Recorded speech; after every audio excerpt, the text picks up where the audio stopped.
السلام علیکم ورحمۃ اللہ وبرکاتہ۔ نحمدہ ونصلی علی رسولہ الکریم، اما بعد فاعوذ باللہ من الشیطان الرجیم، بسم اللہ الرحمن الرحیم۔ رب اشرح لی صدری ویسر لی امری واحلل عقدۃ من لسانی یفقہوا قولی۔ اللہم اشرح صدورنا للاسلام وزین اخلاقنا بالقرآن ونور قلوبنا بالقرآن۔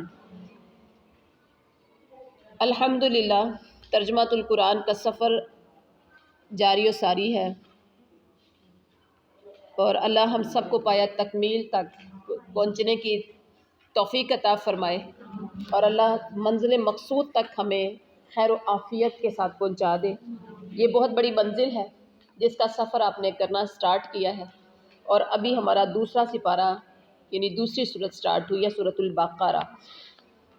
تو کل کے سبق میں ہم نے پڑھا تھا بنی اسرائیل سے، اپنے نبی صلی اللہ کہہ رہے ہیں کہ بنی اسرائیل سے پوچھو کہ ہم نے کتنی واضح نشانیاں انہیں دی تھی۔ واضح نشانیوں میں ہم نے پڑھا کون کون سی تھی، اور اس کے بعد اللہ تعالیٰ فرماتے ہیں جو اللہ کی نعمتوں کو بدل ڈالے تو اللہ تعالیٰ سخت عذاب کرنے والا ہے۔ اور اس کے بعد فرمایا کہ جنہیں دنیا کی زندگی یعنی دنیا کی زندگی جن کے لیے مزین کر دی گئی ہے، کافروں کے لیے، نافرمانوں کے لیے، تو وہ جب ان کو وہ دنیا کی زندگی میں بہت کچھ انہیں ملتا ہے، نعمتیں ملتی ہیں، تو وہ اس پر ایمان والوں کا، کیونکہ ایمان والوں کا تو امتحان ہوتا ہے، کبھی نہ دے کے اللہ امتحان لیتا ہے، کبھی بھوک دے کے اللہ امتحان لیتا ہے، کبھی مال میں کمی دے کے، جو کہ آپ نے دوسرے سپارے میں آگے پڑھیں گے، پڑھا تھا کہ بلکہ اب نہیں پڑھ لیا آپ نے، اللہ تعالیٰ کہتے ہیں ہم ضرور آزمائیں گے، پڑھ لیا آپ نے دوسرے سپارے میں، تو ہم ضرور آزمائیں گے، مال کی کمی دے کے، جان کی کمی دے کر، بھوک دے کر، اس طرح سے۔ تو وہ اللہ کئی طریقوں سے آزماتا ہے۔ تو جب اللہ ان کی آزمائش کرتا ہے تو دوسرے جن کو دنیا زیادہ دی جاتی ہے وہ مذاق کرتے ہیں، اور اللہ تعالیٰ کہتے ہیں کہ صبر کرو، قیامت والے دن یہ اللہ سے ڈرنے والے لوگ جنہیں دنیا میں امتحان کی بھٹی سے گزارا گیا نا، یہ اوپر ہوں گے، مقامات میں درجے کے لحاظ سے یہ اوپر ہوں گے، اور اللہ جسے چاہتا ہے بغیر حساب کے رزق دیتا ہے۔ اور پھر فرمایا کہ لوگ نا شروع میں ایک ہی گروہ پر تھے، لوگ کیا تھے شروع میں؟ ایک ہی گروہ پر تھے، مطلب سارے کے سارے ہی موحد تھے۔ اور یہ بھی میں نے بتایا تھا کہ کتنی قرون جا کر لوگ توحید سے شرک کی طرف آنا شروع ہوئے تھے۔ 10 قرون تک لوگ توحید پر ہی قائم رہے، اس کے بعد پھر شیطان کی وسوسہ اندازی سے ان کے اندر اختلاف پیدا ہو گیا۔ اور آج کا ہمارا سبق ہے، یہ بھی لاسٹ پہ جو ہم نے پڑھا، واللہ یہدی من یشاء، اللہ ہدایت دیتا ہے جسے چاہتا ہے۔ ہر بندے کو اللہ ہدایت نہیں دیتا، اللہ جسے چاہتا ہے ہدایت دیتا ہے۔ ہدایت بڑی قیمتی سی چیز ہے، ہر بندے کے نصیب میں نہیں ہوتی۔ آج کا جو سبق ہے آیت نمبر 214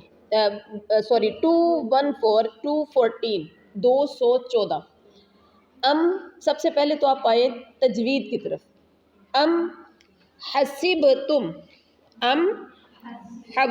سے ہم سٹارٹ لے رہے ہیں، حسب با کے اوپر قلقلہ کریں گے، حسبتم یہاں پر کیا کریں گے؟ اخفا، کیا کریں گے؟ اخفا کریں گے۔ تد دال کے اوپر، با کے اوپر بھی ہم نے قلقلہ کیا، حسب تم تد دال کے اوپر بھی کیا کریں گے؟ قلقلہ۔ تدخلوا نون جب مشدد ہو تو اس کے اوپر کیا ہوتا ہے؟ گنہ ہوتا ہے۔ جنت ولم میم کے اوپر بھی ہم نے کیا کیا؟ گنہ کیا، کیونکہ نون مشدد اور میم مشدد کے اوپر گنہ ہوتا ہے۔ 2 حروف ہے جن پر گنہ ہوتا ہے، نون مشدد اور میم مشدد۔ ولم یاتکم، اچھا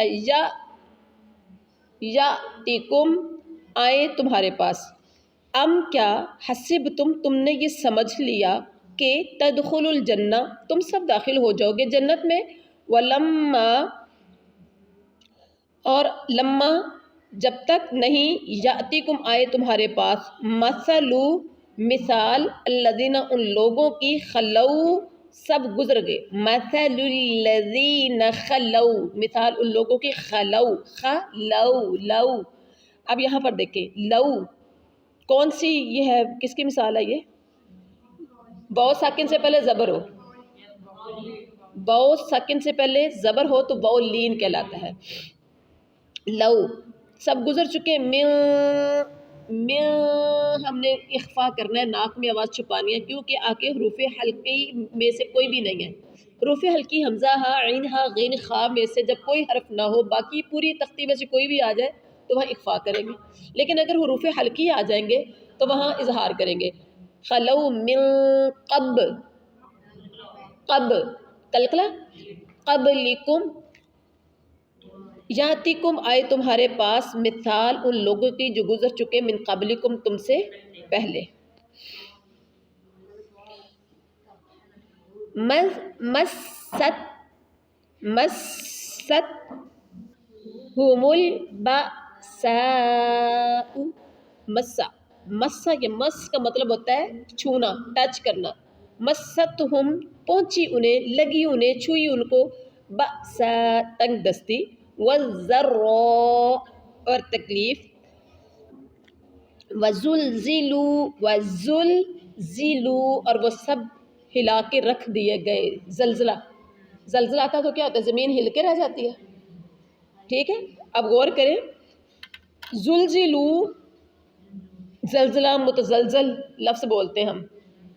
زلزلہ کا مطلب کیا ہوتا ہے؟ جب زلزلہ آتا ہے تو زمین ہلتی ہے، زمین ہلتی ہے تو گھر گر پڑتے ہیں، درخت اور جو چیزیں ہوتی ہیں وہ گر جاتی ہیں، اور جب جو چیزیں ہوتی ہیں وہ گرتی ہیں تو تباہی بربادی پھیل جاتی ہے. ایسا ہی ہوتا ہے. اور زلزلوا وہ ہلائے گئے، حتیٰ یقول یہاں تک کہ پکار اٹھا. قال یقول کو مطلب ہوتا ہے کہنا، حتیٰ کہ کہہ اٹھا کون؟ یقول الرسول، یقول الرسول حتیٰ کہ کہہ اٹھا رسول. والذین اور وہ لوگ جو آمنو سب ایمان لائے، معہو اس کے ساتھ، متا کیا پکار اٹھا، یعنی رسول بھی اور ایمان والے بھی کیا پکار اٹھے؟ متا نصر اللہ، متا کب آئے گی نصر. نصر کا مطلب ہوتا ہے مدد، نصرت.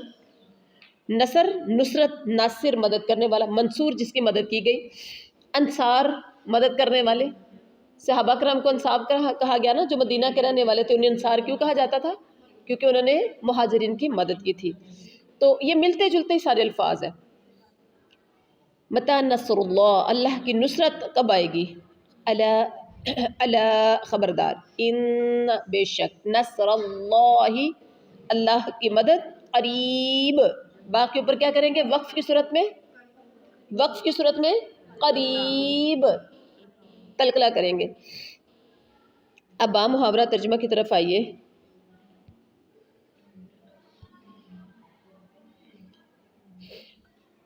ام حسبتم ان تدخلوا الجنہ، کیا تم یہ گمان کیے بیٹھے ہو کہ جنت میں چلے جاؤ گے؟ کیا تم نے خیال کر لیا، کیا تم نے گمان کر لیا کہ تم ایسے ہی جنت میں چلے جاؤ گے؟ حالانکہ اب تک تم پر وہ حالات نہیں آئے. حالانکہ یہاں ولما یاتکم میں باؤ ولما کا ترجمہ کریں گے حالانکہ، باؤ یہاں حالانکہ کے معنوں میں آئے گی. اور حالانکہ نہیں آئے اب تک تم پر، تمہارے پاس، مثل الذین مثال ان لوگوں کی، یعنی اب تک تم پر وہ حالات نہیں آئے جو تم سے پہلے لوگوں پر آئے تھے. یہ نا حالانکہ نہیں آئی تمہارے پاس مثال ان لوگوں کی جو گزر چکے من قبلکم تم سے پہلے، یعنی جو تم سے پہلے گزرے ان جیسی مثالیں ابھی تم پر نہیں آئی، مطلب ان جیسے حالات تم پر نہیں آئے. وہ ان کے ساتھ کیا ہوا تھا؟ انہیں مستہم البأساء، انہیں بیماریاں اور ذرہ مصیبتیں پہنچی. کتنی پہنچی؟ وزلزلوا حتیٰ کہ وہ جھنجھوڑے گئے، وہ ہلائے گئے. حتیٰ کہ رسول اور اس کے ساتھ ایمان لانے والے کہنے لگے متی نصر اللہ، متی نصر اللہ، اللہ کی مدد کب آئے گی؟ اتنی تکلیف آئی، اتنے وہ جھنجھوڑے گئے، اتنی مصیبتیں آئیں کہ ان کے رسول کی زبان سے بھی اور ان پر جو ایمان لانے والے تھے، یہ اللہ اپنے نبی سے کہہ رہے ہیں نا، تو نبی سے پہلے جو آنے والے رسول پیغمبر تھے، یہ ان کی بات کہی جا رہی ہے، ان رسولوں پر جو ایمان لائے تھے ایمان والے، ٹھیک ہے، حتیٰ کہ رسول اور ایمان والے بھی کہنے لگے کہ اللہ کی مدد کب آئے گی، سن لو کہ اللہ کی مدد قریب ہے، سن لو کہ اللہ کی مدد قریب ہے۔ اب یہاں پر ہجرت مدینہ کے بعد، جب مکہ سے ہجرت کر کے لوگ مدینہ میں چلے گئے صحابہ کرام رضوان اللہ علیہ، تو جب مسلمانوں کو یہودیوں مکہ میں جو سامنا تھا کفار کے ساتھ تھا، ٹھیک ہے، جو بظاہر پتہ تھا یہ میرے دشمن ہیں، دو ہی طرح کے لوگ تھے، مسلمان یا مشرک کافر۔ مسلمانوں کو پتہ تھا جو ایمان نہیں لائے یہ ہمارے دشمن ہیں، یہ ہمیں نقصان پہنچائیں گے۔ اب جب مدینہ میں گئے تو حالات بدل گئے، کئی طرح کے لوگ اب پیدا ہو گئے، جیسے آج کل ہم ہیں، ٹھیک ہے۔ مسلمانوں کو یہودیوں سے بھی واسطہ پڑا، منافقین سے بھی پڑا، اور مشرکین عرب سے بھی۔ اب یہودی، منافق اور مشرکین عرب یعنی مکہ کے کافر، تین طرح کے لوگ ہو گئے۔ انہوں نے مختلف ایذائیں، تکلیفیں پہنچانا شروع کر دی،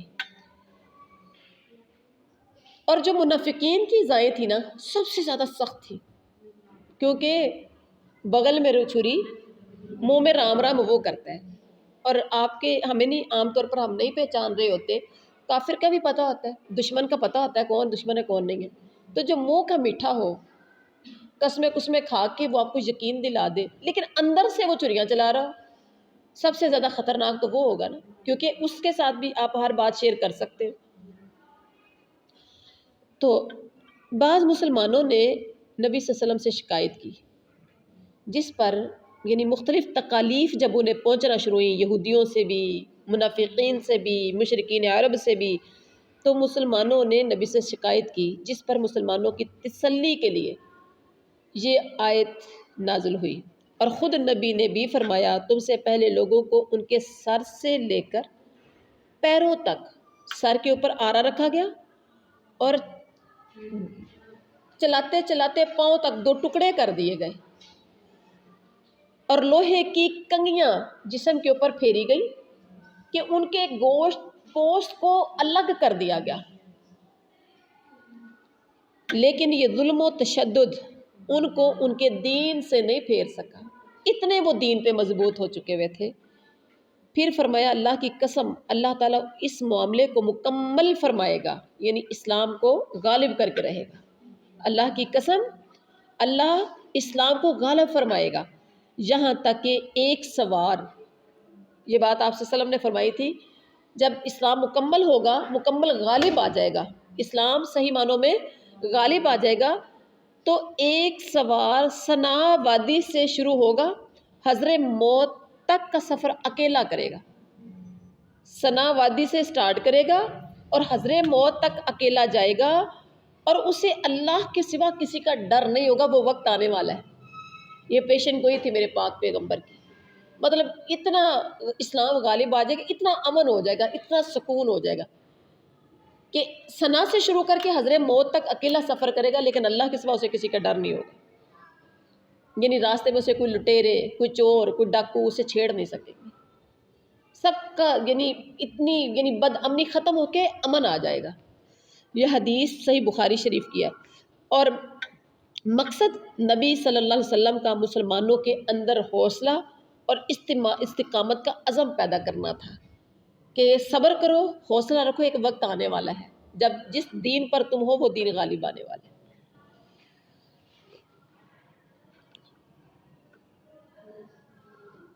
جی آگے دیکھیے، یسألونک، یسألونک وہ سوال کرتے ہیں آپ سے، وہ پوچھتے ہیں آپ سے، یسألون جمع کا صیغہ ہے، وہ پوچھتے ہیں آپ سے، آپ سے، کاف ساتھ ضمیر ہے، ماذا نون کے اوپر کیا ہے، بولے نون پہ کیا کریں گے، اخفا، ماذا ينفقون، آج ہم یا مدہ ہم نے پڑھا ہے نا، یا مدہ واو مدہ الف مدہ. تو یہاں پر پیچھے دیکھتے ہیں یس الو، واو یہاں پر کون سی ہے؟ واو مدہ ہے. ینفقون یہاں پر بھی واو مدہ ہے. قل کہہ دیجئے ما نون کے اوپر اخفا، فق انفق کیا کریں گے؟ کلکلا کریں گے. انفقتم میم کے اوپر غنہ، میم مشدد ہے تو غنہ من. اچھا انفقتم من، نون کے اوپر کیا کریں گے؟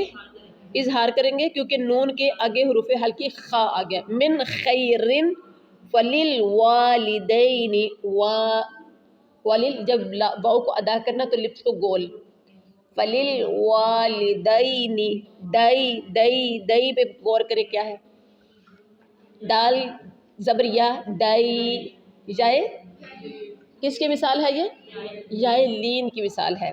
فللوالدین پس والدین کے لیے. والاقربین یہاں پر یا کون سی ہے؟ یہ یا مدہ. والاقربین اور قریب رشتہ دار. والیتامی والمساکین. یسألونک وہ سوال کرتے ہیں آپ سے، ماذا ینفقون وہ سب کیا خرچ کرے. انفاق کا مطلب ہوتا ہے انفق ینفق، انفاق کا مطلب کیا ہوتا ہے؟ خرچ کرنا. قل کہہ دیجئے ما انفقتم جو تم خرچ کرو، من خیرن مال میں سے، فللوالدین تو وہ والدین کے لیے ہے. پہلا نمبر والدین کا، والدین پہ خرچ کرے اولاد. والاقربین اور قریبی رشتہ دار، دوسرا نمبر قریبی رشتہ دار. تیسرا نمبر والیتامی یتیموں، والمساکین اور مساکین، وابن السبیل اور مسافروں کے لیے ہے. وماذا تفعلوا اور جو تم سب کرو، وما تفعلوا اور جو تفعلوا تم سب کرتے ہو، من خیرن خی خی من اظہار خی خا زبریہ خی، یہ کس کی مثال ہے؟ جائلین کی ہے. فإن اللہ پس بے شک اللہ بھی اسے علیم خوب جاننے والا ہے. اب با محاورہ ترجمہ کی طرف آپ آئیے.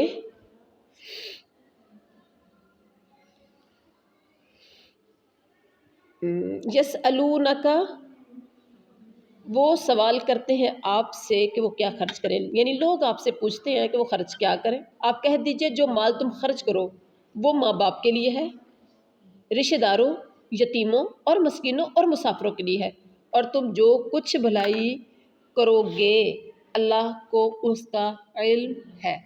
یہ تھا با محاورہ ترجمہ. اب آپ یہاں دیکھیے بعض صحابہ کرام نے، بات سے سمجھ آ رہی ہے نا کہ وہ آپ سے پوچھتے ہیں، اس کا مطلب کچھ اللہ کے نبی سے کچھ پوچھا گیا تھا تو اللہ نے اب اس کا جواب بھیجا. ایسا ہی ہے نا، وہ آپ سے پوچھتے ہیں. صحابہ کرام کا استفسار تھا کہ خرچ کیا کریں. صحابہ کرام کا سوال تھا کہ ہم خرچ کیا کریں. تو اس پر یعنی مال خرچ کرنے کے اولین مصارف جو سب سے پہلے جن پہ خرچ کیا جائے ان کا یہاں تذکرہ کیا گیا. مصارف جہاں، مصارف کیا ہوتا ہے؟ جہاں خرچ کیا جانا ہو. جی یعنی یہ سب سے زیادہ تمہارے مالی تعاون کے مستحق ہے. سب سے زیادہ مالی تعاون کے مستحق کون ہے؟ سب سے پہلا نمبر والدین. اچھا جی، اس سے معلوم ہوتا ہے کہ انفاق خرچ کرنے کا یہ حکم صدقات نافلہ سے متعلق ہے، زکوٰۃ سے متعلق نہیں ہے، کیونکہ ماں باپ پر زکوٰۃ کی رقم خرچ کرنی جائز نہیں ہے. یہ عام نفلی جو صدقہ خیرات کرتے ہیں یہ وہ ہے، یہ زکوٰۃ والا نہیں ہے، کیونکہ زکوٰۃ والدین کو، بیٹے کا مال سارا کا سارا ماں باپ کا ہوتا ہے، تو بیٹا اپنا زکوٰۃ اپنے ماں باپ کو نہیں دے سکتا. بیٹا اپنے ماں باپ کو زکوٰۃ نہیں دے سکتا کیونکہ وہ تو سارا مال ان کا ہے. اچھا جی، حضرت میمون بن مہران نے اس آیت کی تلاوت کر کے فرمایا کہ مال خرچ کرنے کی ان جگہوں میں نہ طبلہ سرنگی کا ذکر ہے اور نہ چوبی تصویروں اور دیواروں پر لٹکائے جانے والے آرائشی پردوں کا. مطلب یہ ہے کہ ان چیزوں پر مال خرچ کرنا ناپسندیدہ اور اسراف ہے، زیادتی ہے، فضول خرچی ہے. افسوس کہ آج یہ مصرفانہ یعنی جو خرچ کرتے ہیں فضول خرچیاں، اور ناپسندیدہ اخراجات ہماری زندگی کا اس طرح لازمی حصہ بن گئے کہ اس میں کراہت کا کوئی پہلو ہی ہماری نظروں میں نہیں رہا۔ آج کل جو لوگ مال خرچ کرتے ہیں غلط کاموں میں خرچ کرتے ہیں۔ آپ نے دیکھا ہوگا ڈھول بجانے والوں پر، بنگڑے ڈالنے والوں پر، ڈانس کرنے والوں پر، طوائفوں پر پیسے خرچ کیے جاتے ہیں جی میں بڑا خرچ کیا۔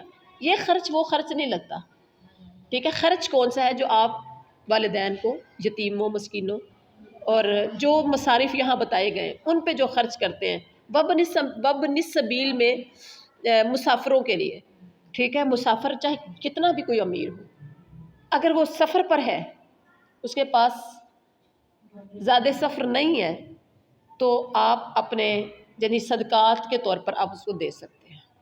آج کل کے دور میں ابھی بھی لوگ ایسے موجود ہیں، لیکن زیادہ تر اب کافی زیادہ یعنی جیسے جیز کیش، ایزی پیسہ اور بھی بہت سی سہولیات نکل آئی ہیں، ڈیبٹ کارڈ، کریڈٹ کارڈ کہ جگہ جگہ پر یہ ساری چیزیں ہوتی ہیں۔ اب جہاں پر بھی ہوتے ہیں پیچھے والوں سے پیسے منگوا سکتے ہیں، ایسا ہوتا ہے نا۔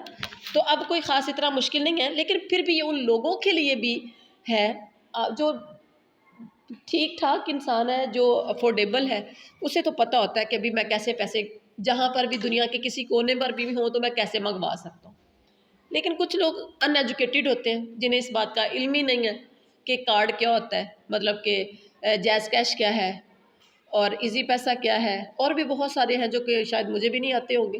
کریڈٹ کارڈ کیا ہے، ڈیبٹ کارڈ کیا ہے، اور اے ٹی ایم کارڈ کیا ہے۔ جنہوں نے دیکھا نہیں ہے، جنہوں نے سنا نہیں ہے، یا جنہوں نے استعمال نہیں کیا، ان کے لیے ایک بہت بڑی چیز ہے، ٹھیک ہے۔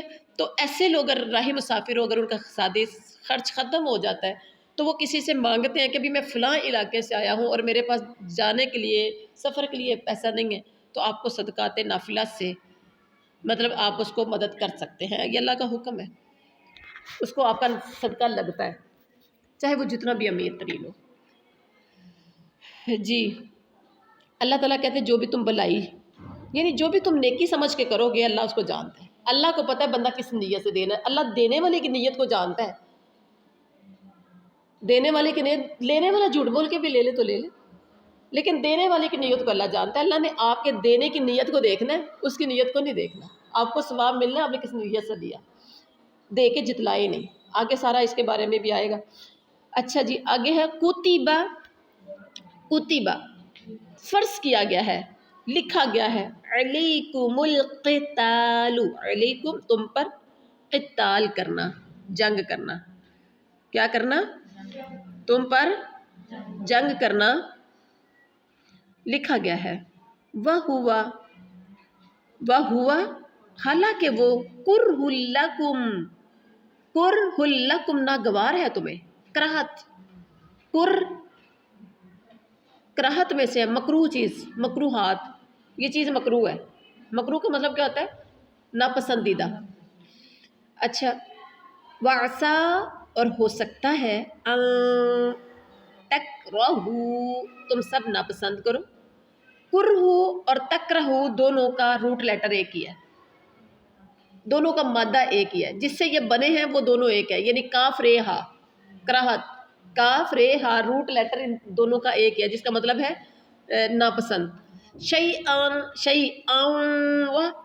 شیئن ایک چیز، حالانکہ ہوا، واو کا مطلب ہوتا ہے اور، لیکن یہاں واو اور کے معنوں میں نہیں آئے گی، یہاں حالہ کے معنوں میں آئے گی۔ وَهُوَ حالانکہ وہ خیر لکم، خیر لکم، یا جو ہے خیر کے بعد، خا کے بعد جو یا ہے، یہ یائے کون سی ہے؟ کون سی ہے؟ یائے لین ہے۔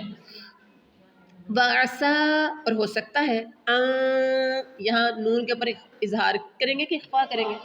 اخفا کریں گے، کہ تحبو تم سب پسند کرو۔ تحبو میں واو کون سی ہے؟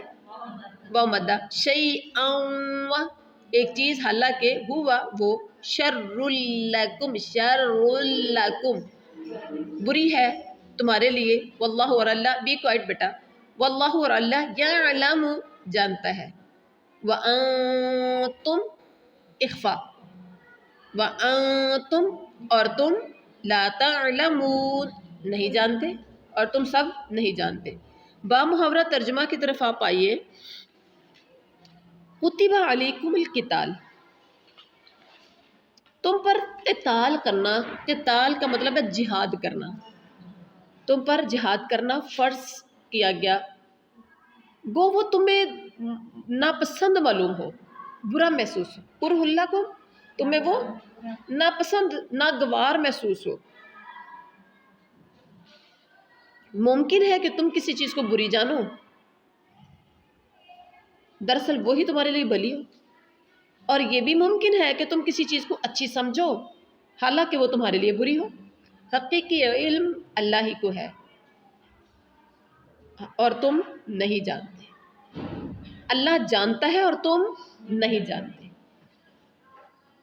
یہاں پر جہاد کے حکم کی ایک مثال دے کر اہل ایمان کو سمجھایا جا رہا ہے۔ یہاں بھی کوئی مطلب کچھ ہوا ہوگا نا، کوئی سمجھ آ گئی؟ آیت کا ترجمہ پڑھنے سے کیا سمجھ آ رہی؟ لگ رہا ہے کہ جب جہاد فرض ہوا تھا تو لوگوں کو پسند ہے نا، پھر ہی بات کی جاتی ہے نا، ایسے تو نہیں کی جاتی۔ مطلب امی بیٹی کا سوٹ لے کر آ جائے تو امی کو یہ کہنے کی ضرورت پڑتی ہے کہ میں تمہارے لیے اپنی پسند کا لائی ہوں، تمہیں اچھا نہیں لگ رہا لیکن میں تو اپنی پسند کا لائی ہوں، یہ کہنے کی ضرورت پڑتی ہے؟ کب پڑتی ہے؟ جب وہ اظہار اس بات کا کر رہی ہوتی کہ مجھے اچھا نہیں لگا یا ایسا نہیں تو ایسا لانا چاہیے، تو پھر ہی ضرورت پڑتی ہے نا، کہ خود بخود ہی کہنے والا کہہ دیتا ہے، خود بخود نہیں کوئی کہتا۔ جی اب یہاں پر بھی کچھ ہوا تو ہوگا یقیناً۔ جہاد کے حکم کی ایک مثال دے کر اہل ایمان کو سمجھایا جا رہا ہے کہ اللہ کے ہر حکم پر عمل کرو، چاہے تمہیں وہ اچھا لگے نہ اچھا لگے، تم لائک کرو ڈس لائک کرو، اللہ کے حکم کو ماننا ضرور ہے، اس لیے کہ اس کے انجام اور نتیجوں کو صرف اللہ جانتا ہے۔ انجام اور نتیجہ اللہ جانتا ہے، تم نہیں جانتے۔ ہو سکتا ہے اس میں تمہارے لیے کوئی بھلی ہو، اس میں تمہارے لیے کوئی بہتری ہو، کوئی بھلائی ہو، خیر ہو اس میں۔ جیسے جہاد کے نتیجے میں تمہیں، جہاد اگر کرتے ہیں تو جہاد کے نتیجے میں کیا ملتا ہے؟ چلے بتائیں کیا ملتا ہے؟ جہاد کے نتیجے میں فتح ملتی ہے، اگر کامیاب ہو جاتے ہیں۔ دو جماعتیں جب میدان میں آمنے سامنے ہوتی ہیں تو ہار جیت تو ملتی ہے نا، ایک کو ہار ایک کو جیت۔ اب اگر مسلمانوں کو جیت ملتی ہے، مسلمانوں کی فتح ہو جائے گی، مسلمانوں کو دوسروں کے سامنے عزت کے لحاظ سے، مرتبے کے لحاظ سے برتری مل جائے گی، جیسے جنگ بدر میں ہوا تھا۔ پہلی جنگ تھی جنگ بدر، جب لڑی گئی 313 مسلمان اور 1000 کا لشکر کفار کا، تو کامیاب کون ہوئے تھے؟ 313 مٹھی بھر جماعت کامیاب ہوئی، تو مسلمانوں کا روب دبدبا کفار پر طاری ہو گیا کہ پتہ نہیں کیڑی بلا نے، ہم نے تو کہا تھا کہ ایک مٹھی بھر لوگ ہیں جڑ سے ختم کر دیں گے، لیکن یہ کیا ہوا؟ یہ مٹھی بھر جماعت ہی غالب آ گئی آج، ٹھیک ہے، روب طاری ہو گیا۔ اور پھر اس کے نتیجے، جہاد کے نتیجے میں ایک تو یہ روب اور دبدبا کامیابی ملتی ہے، دوسری چیز مال اور اسباب بھی ملتا ہے۔ کافروں کا جو مال وہ جو چھوڑ کے بھاگ جاتے ہیں، تو جتنا مال رہ جاتا ہے، چھوڑ جاتے ہیں، وہ مسلمانوں کے قبضے میں آ جاتا ہے۔ جو قبضے میں آ جاتا ہے تو وہ مسلمانوں کے لیے مال غنیمت میں آ جاتا ہے، وہ مال غنیمت اب اس کو مسلمانوں میں تقسیم کیا جاتا ہے، مسلمانوں کو مالی بھی فائدہ ہو گیا ہے نا، راتوں رات امیر ہو گئے۔ اگر صحیح مال ہاتھ میں لگ جائے، جیسے ابھی پچھلے دنوں میں ہوا، امریکہ چھوڑ کے گیا افغانستان میں، اپنے ویپنز چھوڑ کے گیا، ہتھیار چھوڑ کے گیا، پیسہ چھوڑ کے گیا، ڈالر چھوڑ کے گیا، جب بھاگا نکلا تو پیسے کے جو میں نے خود ویڈیوز میں دیکھا، آپ لوگوں نے بھی شاید دیکھا ہوگا، یہ سنا ہوگا کہ پورے پورے کمرے بڑے ہوئے تھے ڈالر سے، ہتھیاروں سے، اتنا کچھ چھوڑ کے چلا گیا۔ جو استعمال کرتا تھا، جس کے بل بوتے پر وہ امریکہ حکمرانی کر رہا تھا، سب کچھ چھوڑنا پڑا اور سب کچھ رہ گیا۔ اور وہ کس کے قبضے میں آئے؟ طالبان کے۔ جب طالبان کے قبضے میں آئے، ایک تو اللہ نے پوری دنیا میں دکھایا کہ 20 سال مسلسل کوشش کی انہوں نے، اور میں تھوڑے سے لوگوں کو جو سمجھ رہا تھا کہ میں سپر پاور ہوں، میں اس کو کیسے مٹھی بھر لوگوں سے میں کیسے شکست دیتا ہوں، پھر دوسرا میں ان کی مدد، غیبی مدد کیسے کرتا ہوں۔ جب وہ چھوڑ کے گئے تو مال اسباب سارا کس کا ہو گیا؟ مسلمانوں کا، طالبان کا ہوا نا، ٹھیک ہے۔ تو ایسا ہی جنگ بدر میں بھی، یا جو بھی جنگ ہوتی ہے اس میں ایسا ہی ہوتا ہے۔ اللہ تعالیٰ کہتے ہیں اسی طرح تم جو پسند کرو، مطلب مسلمان کیا پسند کرتے ہیں؟ لڑنا نہ پڑے، میدان میں نہ جانا پڑے، ہے نا، کیونکہ جنگ میں جانا بھی تو جان جوکھوں کا کام ہے، مذاق تو ہے کوئی نہیں ہے کہ جائیں اور جا کے کود جائیں۔ یہ تو ایمان والا جس کے اندر ایمانی قوت ہے وہ کہتے ہیں مر گیا تو شہید، بچ گیا تو غازی، ٹھیک ہے۔ بہت کم لوگ ہوتے ہیں جو اپنی جان ہتھیلی پہ رکھ کے باہر نکلتے ہیں۔ بچ گئے تو غازی، مر گئے تو شہید، کوئی بات نہیں، بچ کے آ جائیں گے تو غازی بن جائیں گے، اور اگر مر گئے وہاں پر تو کون سا یعنی کہ ہمیں کوئی نقصان ہے؟ ہم نے شہید ہونا، اور شہادت کی موت جو ہوتی ہے اس کا ایک اپنا ہی اعزاز ہے۔ قیامت والے دن جب اللہ تعالیٰ اٹھائے گا شہید کو، خواہش کر بھائی تجھے کیا چاہیے، وہ کہے گا میرا دل چاہتا ہے میں دوبارہ دنیا میں جاؤں، پھر میں ویسے شہید ہو جاؤں، پھر مجھے زندگی دے، پھر میں شہید ہوں، پھر مجھے زندگی ملے، پھر میں شہید ہوں، بس میں یہی کچھ کرتا رہوں۔ اتنی لذت آتی تھی اس کو، آئی تھی اس کو شہادت کے وقت میں۔ ہمیں تو لگ رہا تھا جیسے پتہ نہیں کتنی تکلیف میں وہ بندہ مارا گیا، لیکن اصل میں وہ مارا نہیں گیا، وہ شہید ہے، وہ زندہ ہے۔ اور اب پیچھے ہم نے پڑھا تھا کہ شہیدوں کو تم مردہ مت کہو، بلکہ وہ تو میرے ہاں زندہ ہے اور انہیں روزی دی جا رہی ہے۔ سبحان اللہ، یہ میرے رب کا فیصلہ ہے، ٹھیک ہے۔ اور بھی شہادت شہید کے بڑے رتبے ہیں۔ تو یہ اللہ کہتے ہیں جو تم پسند کرو، ہو سکتا ہے وہ چیز تمہارے لیے بری ہو۔ تم کیا پسند کرتے ہو؟ گھروں میں بیٹھنا، آرام، بیویاں، بچے، سکون، گھر کا آرام تم چاہتے ہو، جہاد کرنے کو ناپسند کرو۔ ہو سکتا ہے کہ یہ جس چیز کو تم پسند کر رہے ہو یہ تمہارے لیے بری چیز ہو، اور جس چیز کو تم برا سمجھ رہے ہو، جہاد میں جانا، ہو سکتا ہے وہ تمہارے لیے زیادہ بہتر ہو، کیونکہ اس کا جو نتیجہ ہے نا اللہ جانتا ہے، تم نہیں جانتے۔ نتیجہ کیا ہوگا؟ جہاد کا نتیجہ کیا نکلے گا؟ گھر میں بیٹھنے کا نتیجہ کیا نکلے گا؟ ہو سکتا ہے جہاد کا نتیجہ تمہیں فتح، کامیابی اور مال و اسباب کی صورت میں ہو تو وہ تمہارے لیے بہتر ہو، اور گھر میں بیٹھنا تمہارے لیے ہلاکت اور بربادی کا باعث ہو تو وہ تمہارے لیے برا ہو۔ اللہ اور نتیجے کو تو اللہ جانتا ہے، تم نہیں جانتے ہو۔ تو لہٰذا کیا ہے، جو اللہ کہے، میں نے بات کہی تھی سٹارٹ میں، یہاں لگ رہا ہے کچھ دال میں کالا کالا تھا، حکم ہوا ہوگا جہاد کا، اور لوگوں نے کسی نے اس کو پسند کیا ہوگا، کسی نے پسند نہیں کیا ہوگا، یا ہو سکتا دلوں میں کچھ تھوڑا سا یہ بات ہوتی ہوگی کہ کریں نہ کریں، جہاد میں جائیں نہ جائیں، گھر بیٹھیں کیا کریں۔